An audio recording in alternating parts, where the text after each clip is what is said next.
Your channel. Now we are going to start the lateral side of the leg. So mainly the lateral side is also called as the peroneal side because of the two muscles which are present here. One is the peroneus brevis and one is the peroneus longus. You can see here, right? So actually it is bounded anteriorly by I'll show one more diagram. You can see here actually this lateral compartment is bounded anteriorly by a anterior intermuscular septum, okay, and posteriorly by a posterior intermuscular septum, this one right over here. So anteriorly by anterior intermuscular septum, posteriorly by posterior intermuscular septum, and medially by lateral surface of fibula. So this is medially by lateral surface of fibula, okay. On medial side you can see the fibula, and laterally by the deep fascia. Actually here is the deep fascia, so which is present over here, so that is laterally.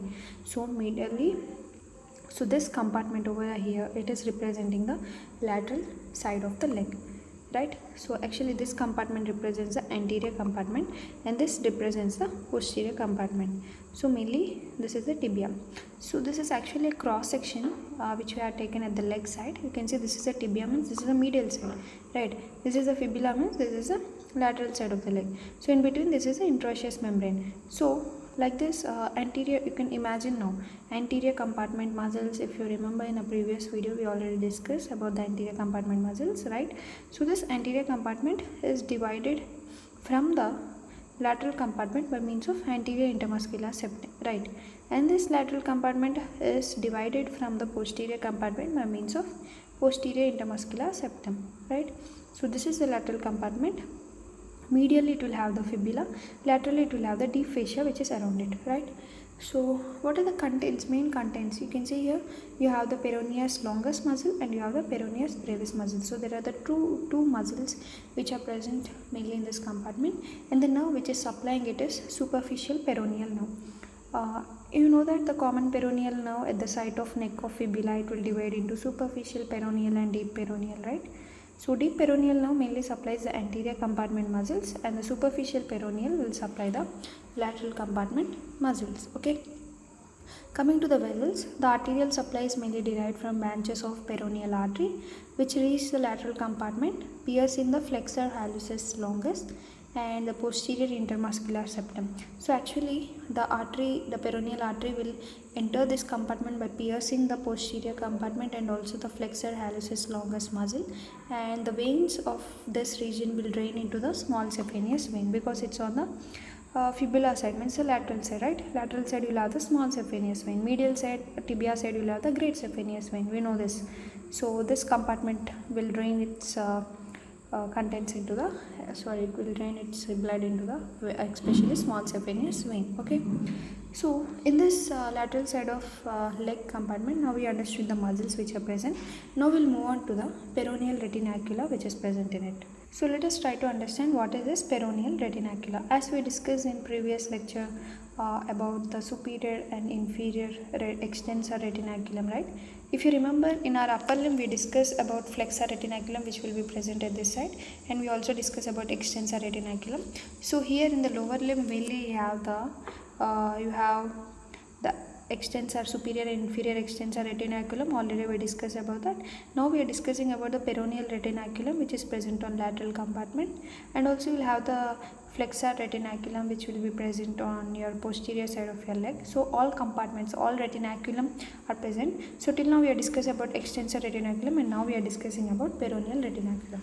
So actually this superior peroneal retinaculum is also in turn divided into two types. One is the superior peroneal retinaculum and one is the inferior peroneal retinaculum. You can see here this is the superior one, this is the inferior.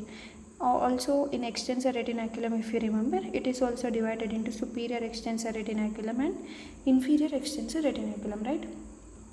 So mainly the superior peroneal retinaculum is thickened band of deep fascia situated just behind the lateral meniscus, right? And it holds the peroneal tendons in place against the back of lateral meniscus. And if you see, it is attached anteriorly to the posterior margin of lateral meniscus, right? What they are saying, it is attached anteriorly to posterior margin of lateral meniscus. You can see here this is the lateral meniscus, it's mentioned here. So it's to its posterior margin, its anterior part is attached. You can see here, right? and posteriorly to the lateral surface of meiosis. It is attached posteriorly to the lateral surface of meiosis. For example, you take this as lateral meiosis. This is its posterior part where its anterior part of superior peroneal retinaculum is attached. And what they are saying, posteriorly to the lateral surface of calcaneus. Yeah, this is attached. This retinaculum is attached posteriorly to lateral surface of calcaneum. You can see here this is a calcaneum muscle, right? Sorry, calcaneum bone, right? So to the calcaneum posteriorly this superior peroneal retinaculum is going and attaching.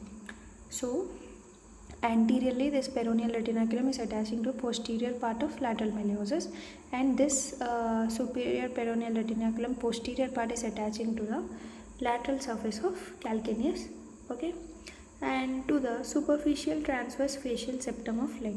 It will also attach to the superficial transverse septum of the leg. Okay, so now let us start the inferior peroneal retinaculum. You can see this thin one.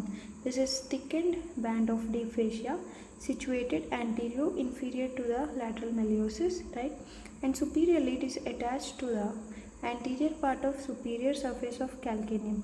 Here you can see superiorly it is attached to the anterior surface of calcaneum, right? Anterior part of superior surface of calcaneum, where it becomes continuous with the stem of inferior extensor retinaculum. So it will become continuous with the stem of inferior extensor retinaculum. If you remember, in inferior extensor retinaculum it is Y-shaped and its stem is also connected here, right?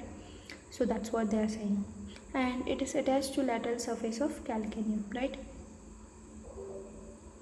If you see, it is attached to lateral surface of calcaneum. Next, a septum is attached to peroneal tubercle or trochlea, which divides the space between the space deep to the retinaculum into two parts. So there is a septum-like structure which divides this retinaculum into the two parts. So the peroneal retinaculum is hold the tendons of peroneus longus and brevis muscle in place. You can see the tendons inside them. They are like, the first tendon is peroneus brevis and the second tendon is peroneus longus. So these tendons, actually they are like tapes. You know, actually these tendons are like on the lateral side. If there is no tape like structure around them, you can understand, if there is no tape, then they may move either both sides.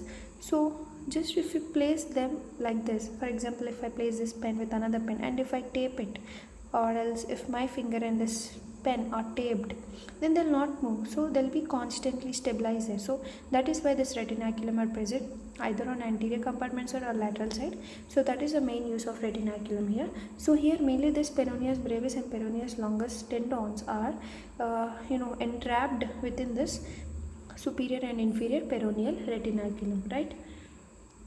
So, and they are surrounded by even the common synovial sheet. You can see here this is the common blue color, that is a common synovial sheet which is surrounding them. And under the inferior retinaculum, each tendon lies in a separate compartment. But you see, till here they are like in a common synovial sheet, but after coming from the inferior retinaculum, peroneal retinaculum, this peroneus brevis and peroneus longus are in turn having their separate own synovial sheet around them, right? So they are separated down.